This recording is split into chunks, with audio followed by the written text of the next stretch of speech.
ముందుగా మన యువ కిరీటం మనందరి అన్న రామన్నకి స్వాగతం సుస్వాగతం తెలియజేసుకుంటున్నాం మా బలగం బృందం తరఫున.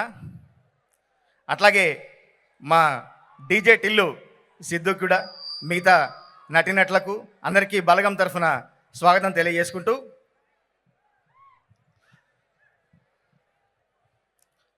పాట తోడు ఉంటే ఏ బాధ ఉండదని తెలవనోళ్ళు కొందరు, అసలు కళాకారులై పుట్టనందుకు కుమిలిపోయే వాళ్ళు ఎందరో. ఎంత ఘాతకుడైనా బాతురూముల నిన్ను బతిమిలాడుకుంటాడోయమ్మా, నువ్వు లేనిదే ఈ లోకానికి మేమెవ్వరో తెలవదోయమ్మా. నిన్ను విడిచి ఉండలేనమ్మా ఓ పాటమ్మా, ఎన్నడూ మర్చిపోనమ్మా నా పాటమ్మా. పాట అనే ఒక్క బలగాన్ని పట్టుకొని పక్క జిల్లా అయిన వరంగల్ హన్మకొండ నుంచి నేను హైదరాబాద్కి పోవడం జరిగింది. అది కూడా జానపదం అనే ఆ బలాన్ని పట్టుకొని పోవడం జరిగింది. ఆ తర్వాత నా ప్రయాణంలో ఎన్నో పాటలు అందరూ ఆదరించారు. అందరూ కాసర్ల శ్యామ్ అంటే ఒక మాస్ పాటలే రాస్తాడు, లల్లాయి పాటలు రాస్తాడు అన్న దగ్గర నుంచి ఈ బలగం ఈ చిత్రానికి రాసిన తర్వాత కాసర్ల శ్యామ్ కళానికి ఒక గౌరవం వచ్చిందని నేను ఖచ్చితంగా నమ్ముతున్నాను. నాకు అట్లాంటి అవకాశం ఇచ్చినటువంటి అన్న వేణు వెల్దండి మన సిరిసిల్ల బిడ్డ. ఇదే సిరిసిల్లలో కూరగాయలు అమ్ముకొని ఇక్కడి నుంచి కళామ తల్లిని నమ్ముకొని ఒక హాస్యం అనే బలగాన్ని పట్టుకొని హైదరాబాద్కు వచ్చి సినిమాల్లో వేషాలు వేసుకొని తనకంటూ ఒక ముద్ర నిలుపుకొని ఈరోజు ఒక దర్శకుడి స్థాయిలో ఎదిగాడు. ఈ చిత్రం తర్వాత నేను గర్వంగా ఒక్క మాట మాత్రం చెప్పగలను, వేణు వెల్దండి అని ఈ చిత్రానికి పేరేసుకున్నాడు. నెక్స్ట్ చిత్రాలకు బలగం వేణు అని వేసుకుంటాడు. ఇది మాత్రం ఖాయమన్నా. ఇంత వేణన్న కళకు సహకారం ఇస్తూ అన్న వెనక బలగంగా నిలిచిన మా దిల్ రాజు గారికి మనం అనుకుంటాం, కొంతమంది పేర్లు చూస్తే ఆ పేరుకు మనిషికి అర్థం ఉండదు. అసలు కుటుంబరావు అన్నోడు బ్యాచిలర్ అయి ఉండొచ్చు, అట్లాగే కస్తూరి అన్న వాళ్ళ ఇంట్లో గబ్బిలాల వాసన అని మన సామెతలు కూడా వినున్నాము. కానీ ఈరోజు దిల్ రాజు అంటే అన్న తన దిల్ ఎక్కడుంది, ఎంత గొప్ప మనసు ఉంది అనేది ఇట్లాంటి మట్టి సినిమాతో నిరూపించుకున్నాడు. అన్న మా అందరికీ మీరు ఒక బలగంగా నిల్చున్నారు. మీకు ఈ వేదిక నుంచి ప్రత్యేక ధన్యవాదాలు తెలియజేసుకుంటున్నాను. ఈ చిత్రంలో 4 పాటలు 2 బిట్ సాంగ్స్ మొత్తం నేనే రాయడం జరిగింది.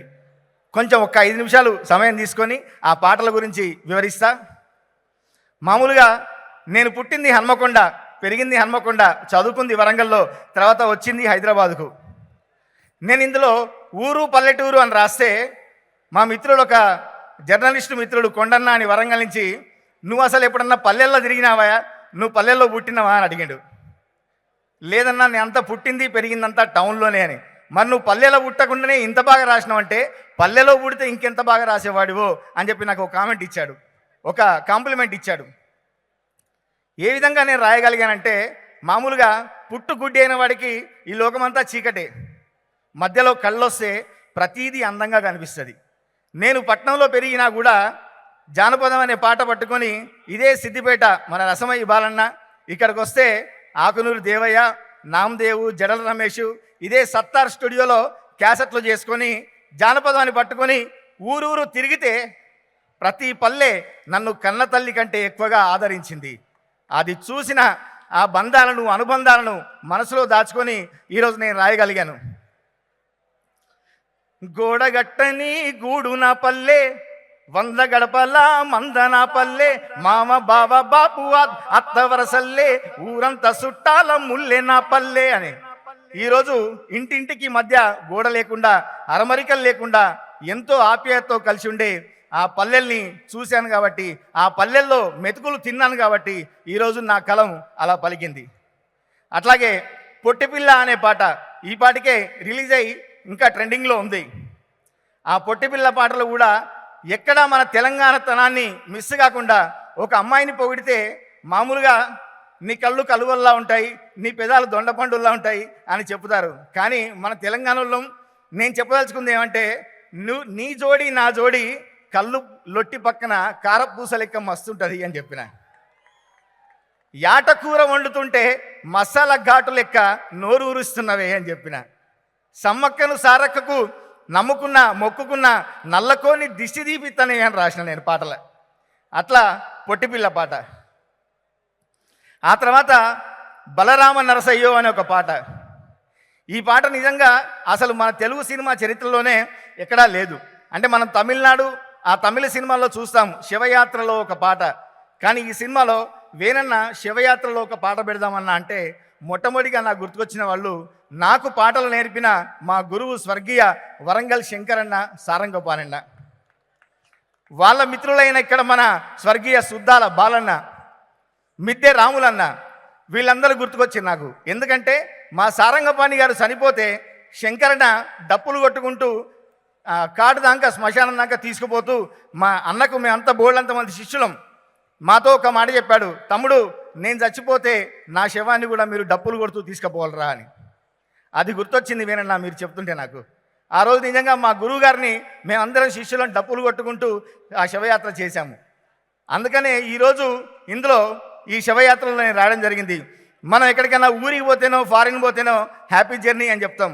కానీ ఈ జీవితంలో 80 ఏళ్ళు 85 ఏళ్ళు బతికి తను అన్నీ చూసిన ఒక వ్యక్తి చనిపోతే ఎందుకు ఏడవాలి? హ్యాపీ జర్నీ అని చెప్పి ఎందుకు సాగనంపకూడదు అని చెప్పి సంబరంగా సాగనంపుదామని బలరామ నరసయ్య అనే పాటలో చెప్పడం జరిగింది. అందులో చెప్పాము, కూడగట్టుకొని బలగము ఒంటి పిట్ట లెక్క పోతాము అని. ఇంతమంది బలగాన్ని కూడగట్టుకున్నా మనం అందరం ఒక్కరే పోతాం. కానీ మనం ఇక్కడ అందరము ఉన్నాము అంటే మన పేరు మనం బతికి చస్తున్నామా చస్తి బతుకున్నామా అని నిరూపించుకోవాలి అని చెప్పే పాటలో రాశా. ఆ తర్వాత క్లైమాక్స్లో ఒక 8 నిమిషాల బుడిగ జంగాల కథ వస్తుంది. ఆ కథ కూడా వాళ్ళ బాణీలు తీసుకొని రాయడం జరిగింది. వీటన్నిటికీ నాకు సహకరించిన మిత్రుడు సంగీత దర్శకుడు మా భీమ్స్ సిసిరోలియో. తను ఇచ్చిన బాణీలకు నేను పదాలు సమకూర్చాను. తను కూడా పల్లెల్లో నుంచి మట్టిలోంచి వచ్చాడు కాబట్టి ఇంత అందంగా ఇయ్యగలిగాడు. ఈ పాటల్ని మా చెల్లె మంగ్లీ అట్లాగే రామ్ మిరియాల భీమ్స్ ఈ పాటల్ని ఆలపించారు. ఆ బుడిగజంగాల కథను కూడా ఒరిజినల్గా ఆ జానపద కళాకారులు కోమరమ్మ మొగులయ్య వీళ్ళతోని ఆలపించడం జరిగింది. ఇంకా ఈ చిత్రం గురించి చెప్తే ఒకటే మాట, మీరు ఖచ్చితంగా ఈ సినిమా అయిపోయిన తర్వాత చూసిన తర్వాత మీరు చచ్చిపోయిన వాళ్ళను గుర్తు చేసుకొని బతికున్న వాళ్ళకు ఖచ్చితంగా పక్కనుంటే పరామర్శిస్తారు, లేకుంటే ఫోన్ అన్నా చేసి మాట్లాడతారు. ఈ వేదిక నుంచి మరొకసారి అందరికీ ప్రత్యేక ధన్యవాదాలు తెలియజేసుకుంటూ, నేను వరంగల్ నుంచి హైదరాబాద్కి వస్తే ఎక్కడన్నా తప్పులు చేస్తూ నా కెరీర్లో నేను అటు ఇటుగా పోతుంటే నాకు బలంగా నిలిచిన నా బలగం చనిపోయిన మా అమ్మ నాన్న, మా అన్న చెల్లి, నా భార్య, నా పిల్లలు, నా బలగానికి ఈ వేదిక నుంచి నేను ప్రత్యేక ధన్యవాదాలు తెలియజేసుకుంటూ థ్యాంక్ యూ వెరీ మచ్.